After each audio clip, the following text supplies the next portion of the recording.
Hey, what's up everyone? Foxhunter N313 here from Dorks Like Us. And today I wanted to show you guys my projector. And I've actually done a video on this already. Unfortunately, it was taken down due to copyright. It was with NBC Universal. I showed Tremors footage in the first video that I did. And that didn't go over too well apparently. I might have the claim disputed at some point. Right now I really don't care. And a lot of people didn't get to see the video before it was taken down, and I think this is something that a lot of people might want to see, so I'm just going to reshoot it because there are things that I forgot to mention in the first video that I'm going to mention now, things I'm going to go over. There's not a lot of videos about this particular projector on YouTube, so I like to give it a little bit of exposure here, and we're going to go in close and take a look at it. Now I don't want to try and pronounce the name of this thing because I'm sure I'll butcher it, and excuse the mess. My little space here is very messy. That's the brand of the projector. I'll have a link to the Amazon sales page where I bought it from in the description below. This also comes in black. I got the white version because, well, it kind of contrasts with everything else that I've got going on here. The Wii U is black, the PlayStation 3 is black. Well, the PlayStation 4 is gold, but black as well. So, and white doesn't show dust as much, so I kind of wanted to go with that. But it's really nice. It outputs at basically 720p. That's its native resolution. It's actually a little bit higher than that, but 720p is about what you're getting. That's essentially what all your content, all the stuff you've got hooked up to, that's what it's going to scale to. And that's good enough for me. I'm not a resolution Nazi. All the details and everything that I need to see are discernible. All the text is easy to read. I need to unhook this Pro controller. But everything I need to see on the screen I can see, so 720p is just fine. We'll go in and in a little bit we'll look at I'll turn the thing on and we'll look at the screen with the lights off and all that good stuff. So hold on to your horses. On the back, and the lighting in this room sucks, so I'm in the basement, by the way. But here's all your inputs, outputs. You have audio out for left and right stereo, which I have connected to my Logitech Z506.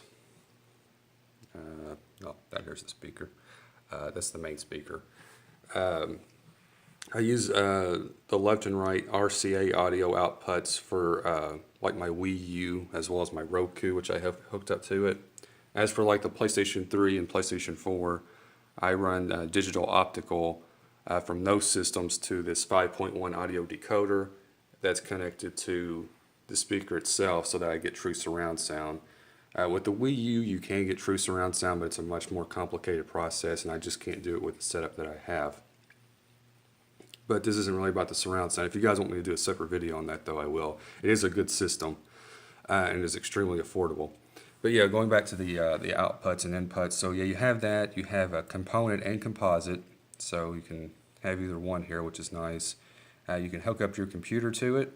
I've got my old compact hooked up to it. That's what I usually edit my videos with. And you have two HDMI outputs, or inputs I should say. And I've got a Roku running to one, and the other I have a switcher, which I have all my consoles hooked up to. I need to get one that supports more inputs because I'm sure there'll be more systems down the line that I'm going to want to buy. But it gets the job done. Again, these switchers aren't very much. I paid maybe $10, $15 for this one on Amazon, so they're not very expensive. You have your AC power cord, your main power switch. You have your keystone on the back. Up here you have your control panel. You can turn it off and on, navigate menus, turn the volume up and down, switch inputs, all that good stuff. It also comes with a remote, which I'll show right now. The problem with this remote, with how I have it set up, is I think the IR sensor is on the front of the projector, which we'll show in a minute. So trying to do it from behind, you have to get really close. So if you have it set up like I do, it's a little bit difficult to work with. Now you can mount it to the ceiling. You just have to buy a separate mount.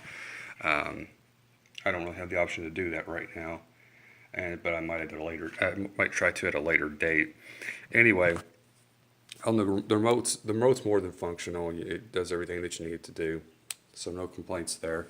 I'll go ahead and flip the main power switch. When you flip the main power switch, the light turns blue, then red. So we'll come back in a minute and turn it on. First, we'll move around to the front. Oh, and here's the box that it came in.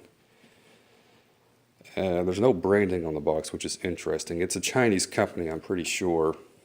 I think the name of it gives it away, the name that was on the projector itself.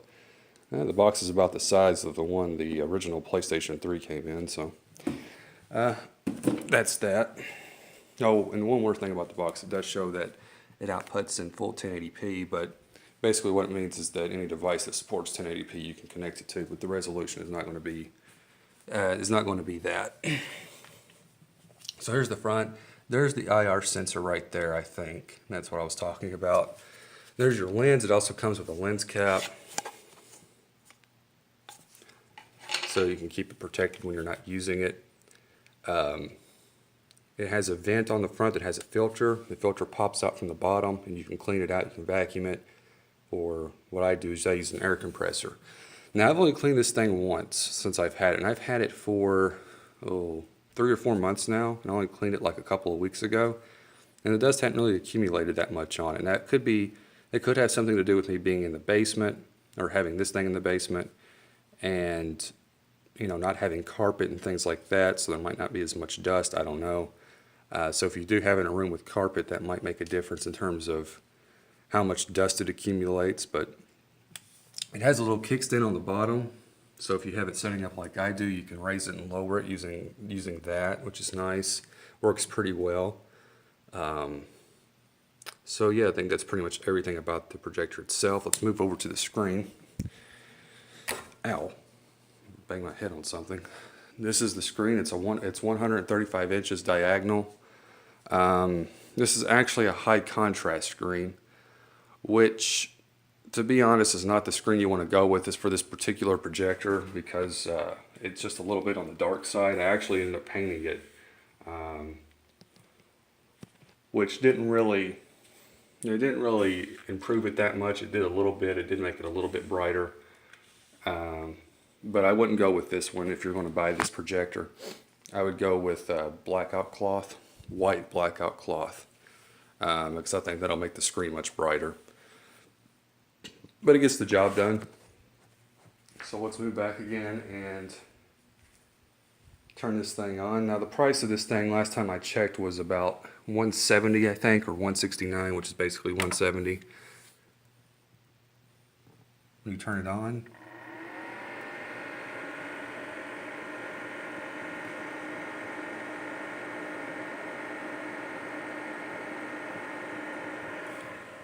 and so you can notice the fan noise, and it takes a few seconds for it to kick on. It's not that long. It's literally like 4 or 5 seconds, and then it's on. So it doesn't take that long. It does have a fan noise to it, but if you have a surround sound system or even just a sound bar, you're not going to notice it too much, I don't think. I know that I don't. Which I usually have a dehumidifier running down here for most of the time, so I don't really hear it. So there's that. We'll kick on the Wii U, and we'll show. I guess I've got Donkey Kong inside the system right now. We'll show that running on it. I won't turn the sound on for this video, or I mean the speakers. Let me go over and turn this light off. So we'll get an up close look at this thing once it's turned on. Now, one thing to note, the lighting on my camera isn't that good. It doesn't pick up on lighting that well. So the screen's going to look darker than it actually is. I just want to point that out. It looks a lot better in person. So keep that in mind when I turn this last light off.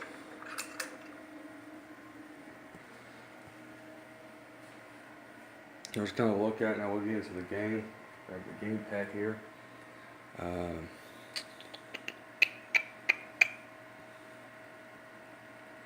Maybe I don't have anything in the system. I guess I don't. Well, pop in Donkey Kong here. Or, yeah, with the Donkey Kong. You kind of get a look of it. We'll go up close in a minute once I get the game in. Trying to hold this still and did this with the other hand is a little bit difficult. Alright. Okay, now we'll go up close and get a look. So there you go. You can get a good look at the screen there. It helps that this screen is white, so it's really bright and you can kind of see everything. Very detailed. Again, you can make out all the words very clearly, even sitting at a distance. I don't know exactly how far away my projector is from the screen. I want to say somewhere between 10 to 15 feet. So if you guys want to know definitively, I'd be happy to measure it and let you know in the comment sections, or the comment section, not sections.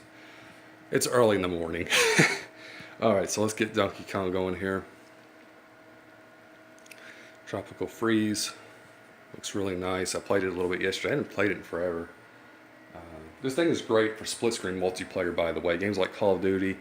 If you play zombies cooperatively split-screen, it's fantastic for that because you have so much real estate.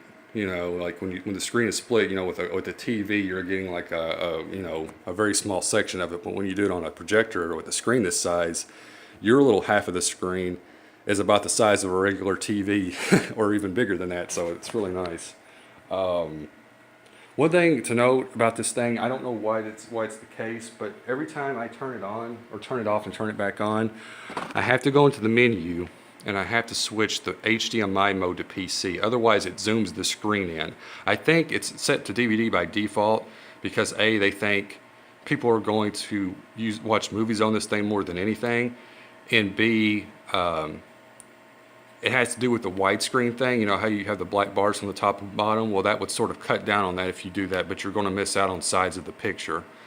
So that's kind of annoying. You also, getting into the menu a little bit, something I forgot to show or talk about before. You have all your picture modes that you could possibly need. It's much like you would get with any HD TV.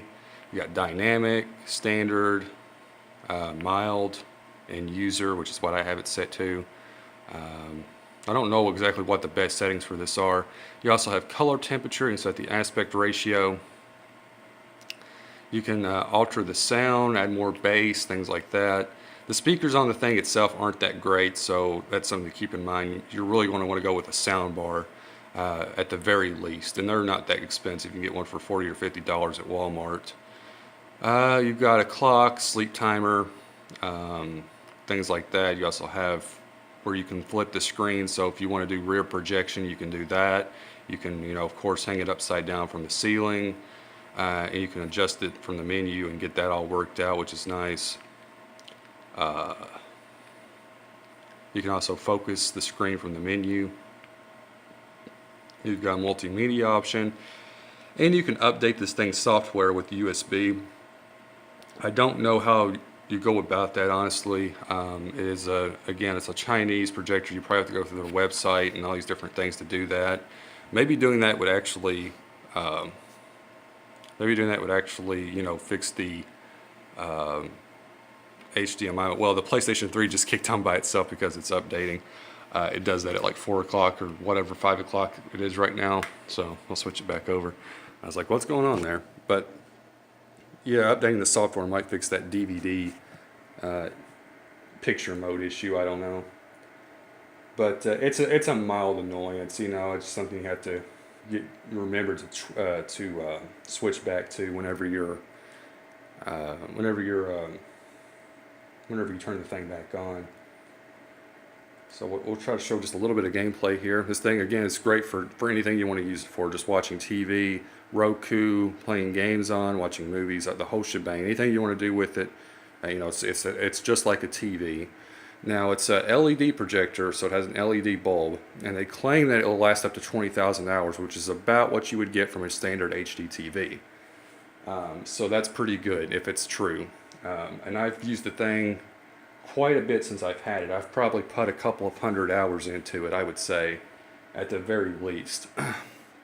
Now, I've had days where I've excuse me, I've had days where I've played it for 6 or 7 hours straight, and I've had days where I've only used it a couple hours.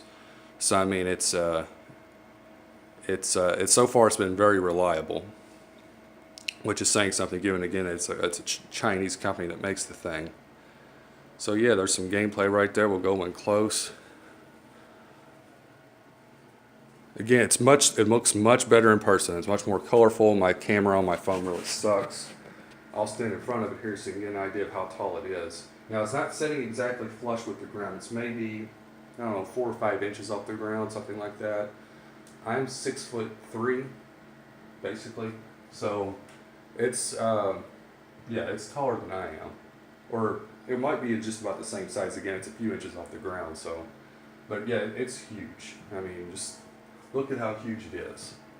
And the thing that they claim that it can do up to a 200-inch screen size, which I don't know if that's true or not. I can't test that myself because I just don't have enough space for a screen that size. But I'm inclined to believe them. Now, of course, the bigger you go, the more ambient lighting, in your room, wherever you have it, is going to mess with the visibility. So if you go up any bigger than this, or really above 120 inches, you're going to keep your room somewhat dark. I have a lamp that I have on over there I keep it blocked off, and it's not shining directly on the screen, so it doesn't mess with the visibility.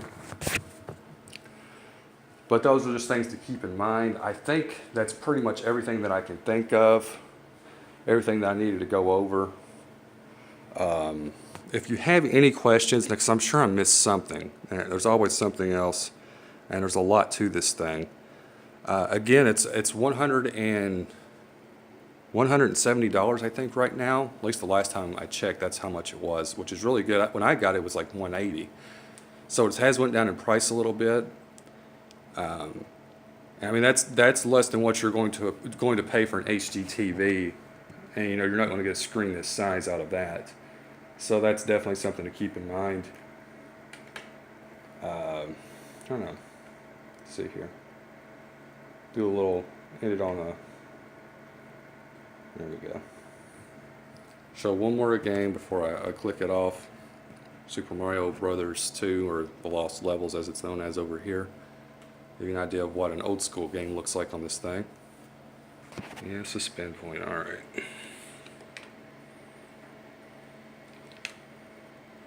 Reset. And so yeah, there's Super Mario 2, or The Lost Levels. Pretty cool. Mario going to get hit? Is he going to get hit? Is he going to get... Nope. Nice. All right. So there you go. Anyway, once again, leave your questions and comments below. If you like the video, hit the like button, share it with your friends, with anyone who's sort of interested in this kind of thing. And subscribe to our channel if you haven't already. This is Foxhound N313 signing off. God bless.